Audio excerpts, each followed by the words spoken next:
O presidente Joe Biden, depois de assinar o pacote de ajuda bilionário à Ucrânia, garantiu que os equipamentos militares em ajuda ao país do leste europeu chegarão o mais breve possível. Será que agora os ucranianos conseguirão reverter a situação no campo de batalha no conflito contra os russos? Se você quiser entender esse e outros assuntos das atualidades, geopolítica ou geografia, me acompanhe aqui no canal. Faça aí sua inscrição. Inclusive ontem batemos a marca dos 70 mil inscritos. Então, muito obrigado para todos vocês que têm apoiado. E agora o próximo alvo são os 80 mil inscritos. Então, caso você esteja assistindo esse vídeo e ainda não esteja inscrito, por favor, inscreva-se aí. Para você não custa nada, mas para mim ajuda bastante. E vamos lá, pessoal. Então, ontem, na quarta-feira, o presidente Biden sancionou o projeto de lei que já havia sido aprovado pelas duas casas legislativas, liberando, portanto, aquele recurso bilionário em ajuda não apenas para a Ucrânia, mas também para Israel e para Taiwan. Dá uma olhada no que ele disse, ó. Estou garantindo que os envios comecem imediatamente. Nas próximas horas, literalmente, vamos começar a enviar para a Ucrânia equipamentos de defesa aérea, artilharia, sistemas de foguetes e veículos blindados, disse aí o presidente democrata. Diante disso, a expectativa dos ucranianos é que essas primeiras remessas cheguem ao país no início da próxima semana. A primeira parte já está montada e aguarda o envio, disse o deputado ucraniano David Arakhamia. Parte desses equipamentos chegará em breve das reservas americanas na Polônia e na Alemanha e mais tarde dos Estados Unidos. Então entendeu a lógica? Boa parte desses equipamentos militares não serão deslocados dos Estados Unidos até a Ucrânia. Eles serão movidos de bases militares que os Estados Unidos mantêm na Alemanha e também na Polônia, diretamente para a Ucrânia. Se você olhar o mapa, a Polônia inclusive faz fronteira com a Ucrânia. Então, em termos logísticos, não é tão difícil assim. Continuando, ó, as necessidades mais urgentes da Ucrânia são os projéteis de artilharia para impedir o avanço das tropas russas e os mísseis antiaéreos para proteger as pessoas e as infraestruturas de mísseis, drones e bombas. Lembro vocês que nas últimas semanas a Ucrânia tem tido dificuldade para se defender desses ataques aéreos feitos pela Rússia. A Rússia tem utilizado muitos drones e mísseis para atingir principalmente a infraestrutura energética da Ucrânia. Ataques, por exemplo, contra usinas termoelétricas, usinas hidrelétricas, justamente para fragilizar essa infraestrutura da Ucrânia. A expectativa agora, portanto, é que a Ucrânia consiga ao menos se proteger desses ataques. Continuando, ó. O objetivo das forças ucranianas agora é aguentar a linha de frente até que a maior parte dos novos abastecimentos chegue em meados do verão. Lembrando que agora o hemisfério norte, a Ucrânia, está na primavera. Então é o momento que em muitas planícies o gelo está derretendo. Então à medida que esse gelo derrete, ele forma um lamaçal que neste momento agora não é favorável a avanços de tropas. Mas assim que começar o verão, as temperaturas estiverem mais altas, aí é bem provável que a Rússia tente novos avanços. Olha só, até lá a Rússia vai tentar conquistar a região de Kostiantivinivka ou Tinívica. Para ficar mais fácil de você compreender, dá uma olhada no mapa. Esse mapa aqui, pessoal, mostra na cor rosa as áreas que atualmente estão sob controle russo. Basicamente o leste ucraniano e a região sudeste, incluindo a Península da Crimeia, que foi conquistada lá em 2014. Então, províncias como Lugansk, Donetsk, Zaporizhzhia e Kherson estão quase que em sua totalidade sob domínio russo.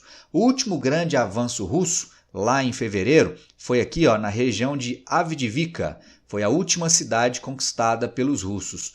E aí, acredita-se que agora a Rússia tente novos avanços nessa mesma região. Ampliar aqui nesse outro mapa que fica mais claro de você visualizar. Ó. Então, Avdiivka foi a última cidade conquistada. Acredita-se que a Rússia tente agora expandir o seu domínio nessa outra área aqui, ó, onde está a cidade de Kostiantinívica. Então, com essa ajuda, os ucranianos esperam, pelo menos, conseguir impedir esses novos avanços da Rússia.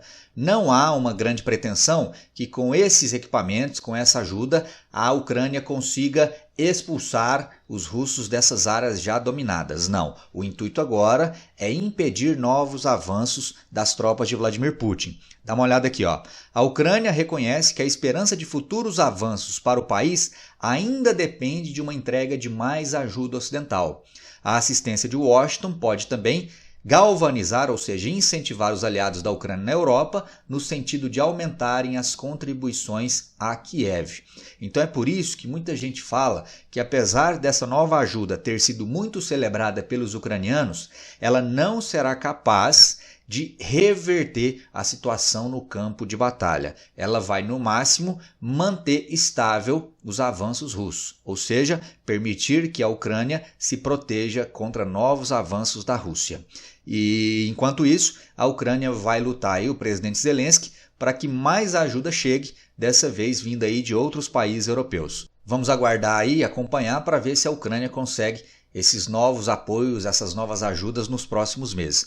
Mas tem um detalhe que pouca gente tem dado atenção, que é a falta de homens, a falta de militares, de soldados. Olha só, o exército ucraniano tem falta de novos soldados para enviar para a linha de frente. As forças ucranianas enfrentam um momento delicado e de escassez de pessoal e recursos. O país suspendeu na terça-feira, dia 23, a prestação de serviços consulares a seus cidadãos homens entre 18 e 60 anos no exterior, como forma de pressionar para que retornem ao país e se juntem às forças de defesa contra a invasão russa. Olha só o que aconteceu, pessoal, desde o início da guerra lá em 2022. A população ucraniana era, antes da guerra, algo em torno de 38 milhões. Estima-se que nesses pouco mais de 2 anos de guerra, algo entre 4 e 8 milhões de ucranianos fugiram do país, emigraram, justamente fugindo aí das potenciais terríveis consequências de uma guerra.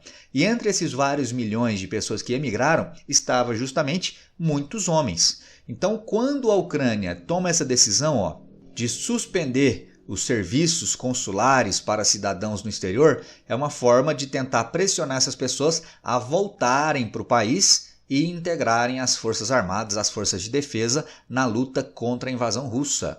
No começo do mês, o parlamento aprovou uma nova lei de mobilização que obriga todos os homens entre 18 e 60 anos a se apresentarem para cadastramento em até 60 dias, além de reduzir a idade mínima de convocação de 27 para 25 anos. Então esse é um problema sério. Por mais que os ucranianos recebam equipamentos de países aliados, isso não basta. Eles precisam de homens, de tropas. E dificilmente, pelas declarações que líderes ocidentais vêm dando, tropas de outros países serão enviadas, justamente porque se teme, há um grande temor de que, caso algum país europeu, por exemplo, imaginemos que a França envie soldados para lutarem junto com os ucranianos contra a Rússia. Isso pode, na visão de muitos, fazer com que a Rússia ataque diretamente esses países que cedem tropas. Nesse exemplo hipotético que eu dei, imagine só a Rússia promovendo um ataque contra a França. Isso faria com que o conflito ganhasse uma dimensão muito maior do que a atual, trazendo uma instabilidade para todo o continente europeu, por exemplo. Então, daí a relutância de líderes europeus de enviarem tropas em apoio direto aos ucranianos. E aí, quando pensamos no número de militares da Rússia, ainda que a Rússia esteja enfrentando aí severas perdas humanas no campo de batalha, a Rússia tem um contingente populacional muito superior ao da Ucrânia. Isso dá à Rússia a possibilidade de repor os seus soldados muito mais facilmente. Além de que há vários milhares de prisioneiros russos que foram libertos e enviados para o campo de batalha, para o fronte de guerra, sob a seguinte condição: ô prisioneiro russo, vem cá, eu te darei a liberdade e você terá a sua pena abonada caso você vá para o fronte de guerra e sobreviva tantos meses de conflito. O problema é que muitos desses prisioneiros acabam sucumbindo às batalhas na guerra. mas não deixa de ser uma vantagem que os russos têm em relação aos ucranianos. Mas eu quero saber a sua opinião. Você acha que os países ocidentais, além do apoio financeiro, além do envio de equipamentos militares, eles devem também enviar tropas em apoio à Ucrânia, ainda que isso possa representar uma escalada ainda maior da guerra? Escreve aí para mim. Deixa aí suas impressões sobre o que eu acabei de te dizer. Se gostou do vídeo, deixa o like. Se não gostou, deixa o dislike. E se gosta do meu trabalho, considere também apoiar via chave Pix. Está aqui na descrição do vídeo esses dados. Valeu, meu povo! Te espero então no próximo. Um forte abraço e até lá. Valeu!